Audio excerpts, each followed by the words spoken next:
যখন কাছের মানুষরা আপনাকে কষ্ট দিবে, এবং কাছের মানুষ কষ্ট আপনাকে দিবেই, কাছের মানুষটা আপনাকে বেশি কষ্ট দিবে জীবনে, তখন আপনি কষ্ট পাবেন না যদি আল্লাহর জন্য ওদেরকে ভালোবাসেন, যে আমি তো আল্লাহর জন্য এই কাজগুলো করছি, তারা শুকরিয়া আদায় করলেই বা কি আর না করলেই বা। নারীদেরকে বলবো, আপনারা পুরুষদের প্রতিদ্বন্দ্বী নন, আপনারা পুরুষদের পরিপূরক। একজন নেককার নারী একজন পুরুষের পিছনে থাকলে এই পুরুষ বিশ্ব জয় করতে পারবে ইনশাআল্লাহ। একজন নেককার স্ত্রী সাথে থাকলে স্বামী বিশ্ব জয় করতে পারবে।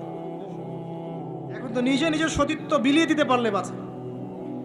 এমনকি কেউ যদি নাও নেয় সতীত্ব, দেখা যায় যে নগ্ন ছবি তুলে ইমো, ফেসবুক, হোয়াটসঅ্যাপে আপলোড দিয়ে শেষ করে ফেলছে, তাই করছে না? এখন আবার একাধিক বিয়ে যদি কেউ করে ফেলে, তাকে সমাজে এবার বাঁকা চোখে দেখা হয়, তার মনে চরিত্র সমস্যা আছে। কিন্তু বিয়ে না করে বিয়ের আগে 10টা প্রেম করলে কোনো সমস্যা নাই, বিয়ের আগে 1000টা জেনা করলে কোনো সমস্যা নাই, পতিতালয় গেলে সমস্যা নাই, ফ্রি মিক্সিং গেলে সমস্যা নাই, গার্লফ্রেন্ডকে নিয়ে ঘুরতে গেলে ডেটিং করলে কোনো সমস্যা নাই। আবার বিয়ে করে ঘরে স্ত্রী থাকতেও বাইরে পরকীয়া করলে কোনো সমস্যা নাই। এগুলোকে আমরা উন্মুক্ত করছি, কিন্তু কেউ সাহস করে যদি কোনো বিধবার দায়িত্ব নেয়, কোনো তালাকপ্রাপ্তার দায়িত্ব নেয়, কোনো অসহায়ের দায়িত্ব নেয়, তাকে খারাপ চোখে দেখা। এই হলো আমাদের সাইকোলজি। এখন এরকম স্ত্রী ঘরে ঘরে না থাকলে আমরা কি ইসমাইলের মতো সন্তান পাবো? যে স্ত্রীগুলোকে আপনি বিয়ে করছেন তারা কি আসলে এমন? বিয়ের সময় দেখেছেন আপনি শ্বশুরের সম্পত্তি, মেয়ের সৌন্দর্য, বা পালিয়ে করেছেন, অ্যাফেয়ার করে করেছেন, এখন বিয়ের পরে হাউমাউ করছেন। বিয়ের আগে তো দিনদারিতা দেখেন নাই। তোমরা দিনদারিতাকে প্রাধান্য দাও, না হলে তোমাদের হাত ধুলোই ধূসরিত। তাকওয়া থাকলে, আল্লাহওয়ালা স্ত্রী হলে আপনি দুনিয়াতে জান্নাতে থাকবেন ইনশাআল্লাহ, দুনিয়াতে আপনি জান্নাতে থাকবেন ইনশাআল্লাহ। আর যদি ঘরে একটা বদকার স্ত্রী থাকে, তাহলে আপনার দুনিয়ায় জাহান্নাম, দুনিয়া জাহান্নাম। আমার জীবনের উদ্দেশ্য দিন শেখা, বোঝা, প্রচার প্রসার করা, প্রতিষ্ঠায় চেষ্টা করা। তখন গিয়ে আপনি পুরো জীবনের নেকি পাবেন। জীবনে তাওহীদ থাকতে হবে, সুন্নত থাকতে হবে, তখন পুরো জীবনের প্রতিটা কাজ ইবাদত হবে। তার আগে নয়। প্রতিটা কাজ করতে হবে আল্লাহর সন্তুষ্টির জন্য, তার রাসূলের তরিকায়, এবং আপনার এই আমলগুলো কবুল হবে তখনই যখন রিজিকটা হালাল হবে। অহেতুক শুধুমাত্র প্রোটেস্ট্যান্ট ভার্সনে ইসলাম পালন করে খুব একটা ফায়দা নাই। সুবিধা যতটুকু সুবিধা পালন করলাম, যখন সুবিধা নাই পালন করলাম না। যেটা করলে কোনো সমস্যা নাই করলাম, খাওয়ার পরে মিষ্টি খাইলে কোনো প্রবলেম নাই, খাচ্ছি, মধু খাচ্ছি, ঠিক আছে। কিন্তু এমন কিছু কথা বললে সমস্যা বলবো না, কাজ করলে সমস্যা করব না, ঠিক আছে। আপনি দেখবেন নামাজে পাক্কা মুসল্লি, কপালে সেজদার দাগ আছে, অর্থনৈতিক জীবনে পাক্কা সুদখোর, কারণ সুদ ছাড়লে চাকরি থাকে না। বাস্তবতা এমন ভাই, বাস্তবতা খুব কঠিন এবং বাস্তবতা খুবই খারাপ। বাস্তবতা হচ্ছে আমাদের নৈতিক অবস্থা এখন খুব খারাপ। এই জন্য প্রাইমারি লেভেলের কাজগুলো বেশি বেশি করা দরকার এখন। এই জন্য যারা ইসলাহ সংশোধনের চেষ্টা করছে, এইসব আত্মশুদ্ধিওয়ালা মানুষদের সোহবতে গিয়ে থাকেন, আত্মশুদ্ধিওয়ালা মানুষদের সাথে দেখা সাক্ষাৎ করেন, সোহবত নেন, পরামর্শ নেন, জীবন গড়েন। একা একা বই পড়ে বা দুই একটা লেকচার শুনে আপনার সারা জীবন পরিবর্তিত হবে না। কনস্ট্রাকটিভ কাজে আসেন এবং শৈথিলতাবাদী হয়েন না, একই সাথে বলবো চরমপন্থী হয়েন না। চরমপন্থী হলে উম্মার ক্ষতি আছে। এখন উম্মার বেস ঠিক নাই, একটা বাড়ির ভিত্তি এখন ঠিক নাই, এবং যারা ভিত্তি ঠিক করবে এই মানুষদের সংখ্যা দিন দিন কমে গেছে। কমার পিছনে আমাদেরও ভূমিকা আছে, আমরাও তাদেরকে কম বিতর্কিত করতে ছাড়ি নাই। এবং কোনো কোনো ক্ষেত্রে আমরা একে অপরের সাথে গীবত তহমত করে, সমালোচনা করে, কাদা ছোড়াছড়ি করে এতটা সময় নষ্ট করেছি যে উম্মার অনেক ক্ষতি হয়ে গেছে। কথাগুলো খারাপ লাগলেও বাস্তব। আল্লাহ পাক 7 শ্রেণীর মানুষকে আরশে আজিমে ছায়ায় ছায়া দিবেন। এক শ্রেণী হচ্ছে যারা ন্যায়পরায়ণ শাসক। যারা ন্যায়পরায়ণ শাসক হবে তাদের সামনে দুইটা গন্তব্য, হয় তারা আরশে আজিমের ছায়া ছায়া পাবে, নচেত জাহান্নামের আগুন অপেক্ষা করছে। কারণ প্রত্যেকটা দায়িত্ব সম্পর্কে আল্লাহ পাক জিজ্ঞাসা করবেন। এবং নবী সাল্লাল্লাহু আলাইহি ওয়াসাল্লাম একটা হাদিসের মধ্যে বলেছেন যে তোমরা কি জানো কিয়ামতের মাঠে সবচেয়ে বড় মিসকিন কারা হবে? সাহাবায়ে কেরাম বলছেন, আমরা তো মনে করি যার সম্পদ কম, অর্থবিত্ত কম, সেই সবচেয়ে বেশি মিসকিন, সবচেয়ে বড় মিসকিন। আল্লাহর নবী সাল্লাল্লাহু আলাইহি ওয়াসাল্লাম বলছেন, বরং প্রকৃত মিসকিন সে ব্যক্তি যে কিয়ামতের মাঠে নামাজ রোজা হজ যাকাত আমলের নেকি নিয়ে উঠবে, পাহাড় সম নেকি নিয়ে উঠবে, কিন্তু অনেক পাওনাদার দাঁড়িয়ে থাকবে।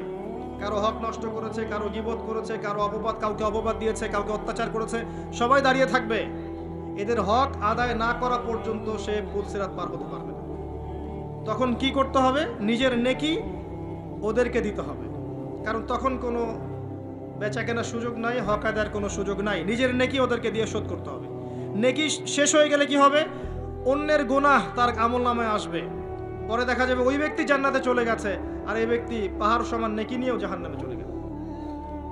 অতএব দায়িত্ব যারা পালন করবেন তাদেরকে খুব সতর্ক সাবধান থাকতে হবে যে আপনার দ্বারা কল্যাণ ছাড়া যেন অকল্যাণ না হয়। আল্লাহ পাক তৌফিক এনায়েত করুন। দ্বিতীয় শ্রেণী হচ্ছে সেই যুবক বা যুবতী যারা নিজেদের যৌবনটাকে আল্লাহর ইবাদতে কাটিয়েছে। এই হাদিসের বাস্তবতা এসে দেখেন আমাদের যুব সমাজ কিভাবে তাদের জীবনটা কাটাচ্ছে। আমার চেয়ে ভালো আপনারা বলতে পারবেন যে সকাল থেকে সন্ধ্যা পর্যন্ত আমাদের যুবক যুবতীরা করছেটা কি। কতজন যুবক নামাজ পড়ছে মসজিদে এসে, কতজন যুবক কোরআন তেলাওয়াত করে নিয়মিত। নবীর সুন্নাহগুলো ওদেরকে শিখিয়ে দিতে হয়। ইভেন নবী সাল্লাল্লাহু আলাইহি ওয়াসাল্লামের স্ত্রীদের নাম ওদেরকে বলে দিতে হয়। এখনই আমি জিজ্ঞাসা করছি, দেখেন অ্যান্সার কতজন দিতে পারে। নবী সাল্লাল্লাহু আলাইহি ওয়াসাল্লামের দ্বিতীয় স্ত্রীর নাম কি? হাত উঁচু করেন। যুবকদের বলছি, যুবকদের যারা পারবেন জাস্ট হাতটা উঁচু করেন। নবী সাল্লাল্লাহু আলাইহি ওয়াসাল্লামের দ্বিতীয় স্ত্রীর নাম কি? দাঁড়ান দাঁড়ান দাঁড়ান, এই দেখেন হাত দেখেন। এবং যারা হাত উঁচু করেছেন ওদের মধ্যে একজনকে জিজ্ঞাসা করছি, আপনি উত্তর দেন, নাম কি? জি, আপনাকে বলেছি নাম বলেন দ্বিতীয় স্ত্রীর। বসেন। উত্তর যে চারজন দিয়েছে তার মধ্যে একজন ভুল উত্তর দিয়েছে। এই হচ্ছে বাস্তবতা। আপনাকে আমি চোখে আঙ্গুল দিয়ে দেখালাম যে যুবকদের কি অবস্থা। এখানে আছে বসে হাজার হাজার মানুষ, হাত তুলেছে 5-6 জন। এটা একটা কমন প্রশ্ন, আমাদের নবীজির দ্বিতীয় স্ত্রীর নাম কি? একবার যে সিরাত পড়েছে সেও জানে। দেখবেন এই যুব সমাজ ফিজিক্স পড়েছে, কেমিস্ট্রি পড়েছে, বায়োলজি পড়েছে, ইকোনমিক্স পড়ছে, পলিটিক্যাল সায়েন্স পড়ছে, আপনার জিওপলিটিক্স পড়ছে, ইউনিভার্সিটি কোচিং করছে, বিসিএস কোচিং করছে, চাকরির জন্য পরীক্ষা দিচ্ছে। এরা এমন কোনো বই নাই যে সেকুলার লাইনে পড়ে নাই। কিন্তু যে চারজন পারছে তার মধ্যে একজন উত্তর দিচ্ছে যে আয়েশা রাদিয়াল্লাহু আনহা দ্বিতীয় স্ত্রী। এটা কি উত্তর সঠিক? এই হচ্ছে অবস্থা। এটা কমন। আর যদি কঠিন প্রশ্ন করি তাহলে তো অবস্থা খারাপ। কোন সাহাবীকে প্রথম তিনি দায়ী করে পাঠিয়েছেন মদিনায়? খায়বার যুদ্ধ কোন সাহাবীর হাতে জয় হয়েছে? উহুদের যুদ্ধ কত হিজরিতে হয়েছে? বদর যুদ্ধে কতজন মুসলিম শাহাদাত বরণ করেছে? আপনার মোতার যুদ্ধে কার হাতে 9টা তরোয়াল ভেঙেছে? হুনাইনের যুদ্ধে মুসলিমদের কি অবস্থা হয়েছে? হুনাইনের যুদ্ধের কথা কোন সূরার মধ্যে বলা আছে? একটু কঠিন প্রশ্ন করলে তো অবস্থা খারাপ। আমি করে লজ্জিত করতে চাচ্ছি না, এই জন্য প্রশ্নগুলো করলাম না। যারা মাদ্রাসা লাইনে পড়েছেন তারা হয়তো উত্তর দিতে পারে, কিন্তু লক্ষ লক্ষ কোটি কোটি জেনারেল পড়ুয়া ছাত্র এরা উত্তর দিতে পারে না। তাহলে এরা কি আমাদের মুসলিম উম্মার অংশ নয়? এদেরকে ইসলাম সংশোধন না করে দিনের পথে না আনতে পারলে একটা বড় অংশ কি জাহিলিয়াতের মধ্যে থাকবে না? আগামী 10-20 বছর পর দেখবেন এরাই অর্থনৈতিক সেক্টরে যাচ্ছে, এরাই পলিটিক্সে যাবে, এরাই সোশ্যাল দায়িত্বে যাবে, এরাই দেখবেন বিভিন্ন জায়গায় চলে যাবে। তখন আরেকটা মূর্খ জেনারেশন আপনার মাথার উপর চেপে যাচ্ছে। এরপরে যে জেনারেশন আসছে, আমাদের সন্তান, আমার মেয়ে, আপনার ছেলে, এদের অবস্থা যে কি হবে আল্লাহ ভালো জানে, যদি এখন থেকে এদেরকে আমরা সঠিকভাবে মানুষ করতে ব্যর্থ হই। এটা বাস্তবতা। অথচ আল্লাহ পাক আরশে আজিমের ছায়া দিবেন ওই যুবক যুবতীদেরকে যারা তাদের যৌবনকালটাকে আল্লাহর পথে কাটাবে। আর কিয়ামতের মাঠে যে অতিরিক্ত 5টা প্রশ্ন হবে তার মধ্যে একটা হচ্ছে তোমার যৌবনকাল কোন পথে ব্যয় করেছো।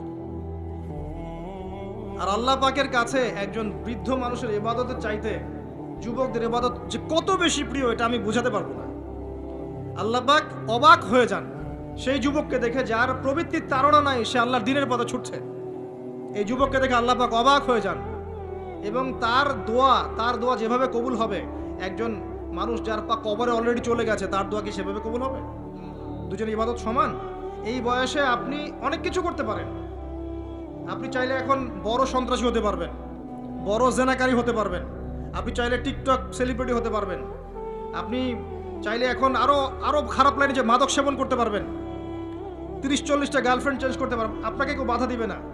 আপনি চাইলে 1-2 হাজার টাকা দিয়ে জেনা করতে পারবেন, উন্মুক্ত সব আপনার জন্য। ইভেন এখন আপনি চাইলে মদও খেতে পারবেন, লাইসেন্স দিয়ে আছে, আপনি করতে পারবেন।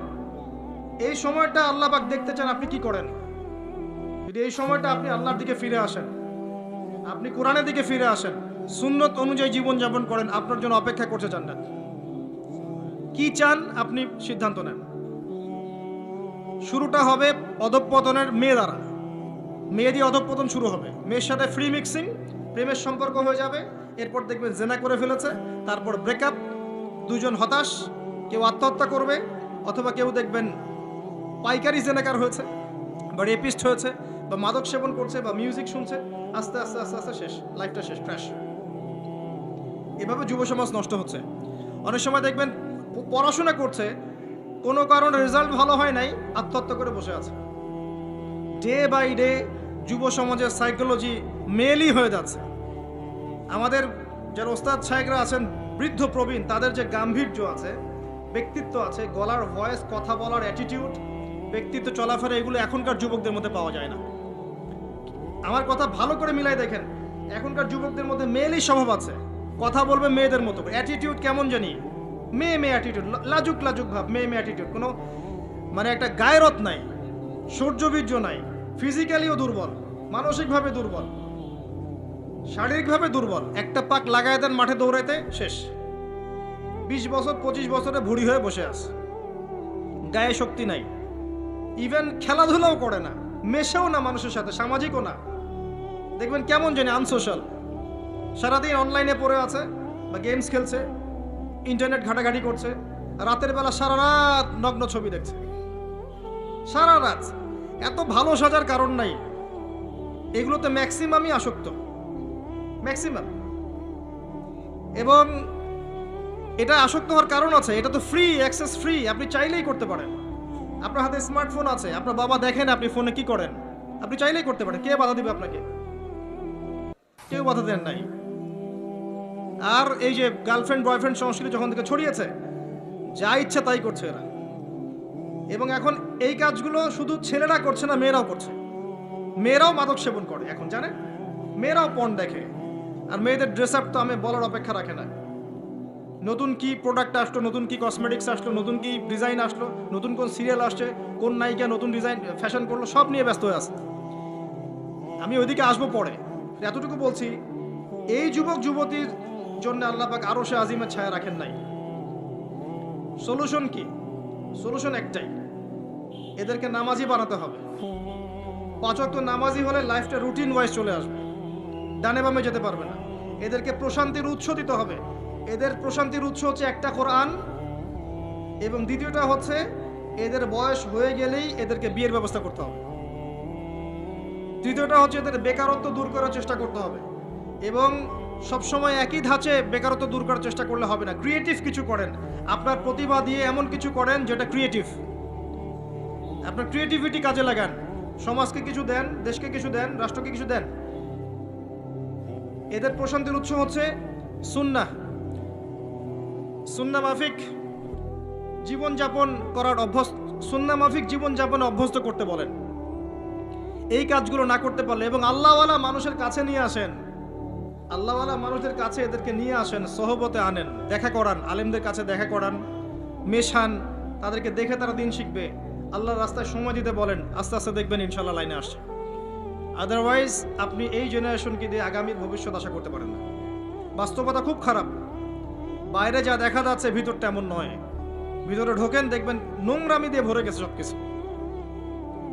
অনেক সময় দেখবেন বাইরে থেকে যাদেরকে দেখে পরিষ্কার মনে হচ্ছে, এদের ভিতরেও নোংরামি ধরে গেছে। এগুলো দূর করার জন্য একটাই ওষুধ, তাসকিয়া, আত্মশুদ্ধি। আমি সবাইকে অনুরোধ করব, আল্লামা তকি উসমানী হাফিজাহুল্লাহর একটা বই পড়তে। আত্মশুদ্ধি ও তাসাউফ একটা বই আছে, আত্মশুদ্ধি ও তাসাউফ একটা বই আছে, আপনি পড়েন। আমি আপনাকে এনশিওর করছি, আপনার কাছে মনে হবে যে প্রতিটা লাইন আপনার জন্য লেখা হয়েছে। প্রত্যেকটা লাইন পড়বেন, মনে হবে আপনার জন্যই লেখা হয়েছে বইটা। একবার বইটা পড়ে স্বাদ মিটবে না, বারবার পড়তে ইচ্ছা করবে।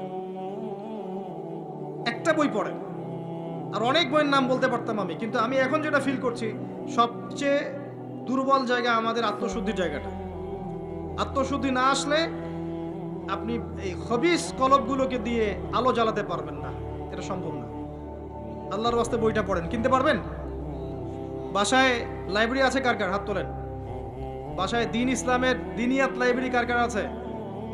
ইসলামী বইয়ের লাইব্রেরি আছে ব্যক্তিগত সংগ্রহে? লাইব্রেরি করেন, দেখেন লাইব্রেরির সংখ্যা কতগুলো। কিন্তু জেনারেল লাইব্রেরি কয়জনে আছে? হাত তোলেন। স্কুল কলেজ ইউনিভার্সিটির বই দিয়ে ভর্তি কার কার বাড়ি? সবার বাড়ি ভর্তি, মাশাআল্লাহ। তো এগুলো নিয়ে কবরে যাবেন ইনশাআল্লাহ, তাই না?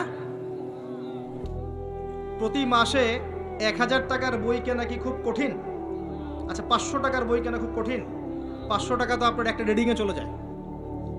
আপনার গার্লফ্রেন্ডকে নিয়ে কফি খেতে যান, 500 টাকা কেন? ও তো 3000 টাকা বিল করে রেখে দিবে। সে তো আপনার টাকা খেতেই আসছে আপনার কাছে। আপনি কি মনে করছেন সে আপনাকে ভালোবেসে এসেছে? সে আপনার অবস্থানকে ভালোবাসে। কে বলেছে সে আপনাকে ভালোবাসে? সে আপনার অবস্থানকে ভালোবাসে। এগুলো তো নষ্ট করছেন টাকা পয়সা। চায়ের দোকানে বসে ইন্টারনেটের মেগাবাইট কিনে ওয়াইফাই বিল দিয়ে অমুক তমুক করে সমস্ত কিছু করে টাকাগুলো নষ্ট করছেন। কিন্তু আপনি চাইলে প্রতি মাসে 500-1000 টাকার বই কিনতে পারেন। কেনা খুব কঠিন? পড়াশোনা করতে হবে। পড়াশোনার অভ্যাস না থাকলে একদিনের লেকচার শুনে আপনার আদতে কোনো উপকার হচ্ছে না। বিশ্বাস করেন, পড়াশোনা করেন, ঈমান বাড়বে, তাজকিয়া হবে। আসেন ওই জায়গায় আসেন। ওই যুবক এবং যুবতী যারা নিজেদের যৌবনকালটাকে আল্লাহর পথে উৎসর্গ করেছে, বিলিয়ে দিয়েছে, তারা আরো সে ছায়া ছায়া পাবে ইনশাআল্লাহ। 3 নাম্বার হচ্ছে সেই যুবকরা খুব ভালো করে শোনেন, সেই যুবক যাকে কোনো সুন্দরী উচ্চ বংশীয় নারী জেনার জন্য আহ্বান করেছে, ওখানে দেখার কেউ ছিল না, কিন্তু যুবকটা বলেছে আমি আল্লাহকে ভয় করি, আমাকে দেখান। এমন যুব সমাজে যারা চরিত্র ইউসুফের মতো আলাইহিস সালাম। ইউসুফ আলাইহিস সালাম হচ্ছে আপনার চারিত্রিক আদর্শ। পড়ে দেখেন সূরা ইউসুফ। আর অনেকে সূরা ইউসুফকে ইউসুফ জুলাইখার প্রেম কাহিনী বানিয়ে দিয়েছে, তাই না? এগুলো কিন্তু মিথ্যা সিরিয়াল দেখছেন, এগুলো ভালো না সিরিয়ালগুলো। এগুলো কিন্তু বাজে কথা ছড়ানো হচ্ছে। সূরা ইউসুফ জুলাইখার প্রেম কাহিনী ছিল না। সূরা ইউসুফ মূলত ইউসুফ আলাইহিস সালাম এবং তার পিতার প্রেম কাহিনী। ভালো করে পড়ে দেখবেন। সন্তানের জন্য কাঁদতে কাঁদতে তার বাবার চোখ নষ্ট হয়ে গেছে। 12 বছর তার সন্তান জেলখানায় বিনা অপরাধে। তিনি বলছেন সিজন, কারাগার আমার কাছে বেশি পছন্দ, তারা যেদিকে আমাকে আহ্বান করছে এর চাইতে বেশি। 12 বছর বিনা অপরাধে জেলখানায়। আল্লাহ পাকের কৌশল ছিল এগুলো। ওয়া মাকারু ওয়া মাকারাল্লাহ ওয়াল্লাহু খায়রুল মাকিরিন। এখানে মূল বিষয় হচ্ছে ইউসুফ আলাইহিস সালামের পিতা যখন অন্ধ হয়ে গেছেন, ইউসুফ আলাইহিস সালাম একটা কাপড় পাঠিয়েছিলেন, মনে আছে? এই কাপড়টা নিয়ে যখন যাওয়া হচ্ছে, যোজন যোজন দূর থেকে তার পিতা বলছেন আমি ইউসুফের গায়ের গন্ধ পাচ্ছি। এটা কার প্রেম কাহিনী? ইউসুফের সাথে তার বাবার। তো এই চরিত্র ধারণ করতে হবে, আল্লাহ পাক তৌফিক দান করুন। 4 নাম্বার, ওই দুইজন মানুষ যারা একে অপরকে শুধু আল্লাহর জন্য ভালোবাসে। এই যে ভালোবাসার সংজ্ঞা শেখেন। মাকে ভালোবাসেন আল্লাহর জন্য, বাবাকে ভালোবাসেন আল্লাহর জন্য, স্ত্রী সন্তানকে ভালোবাসেন আল্লাহর জন্য,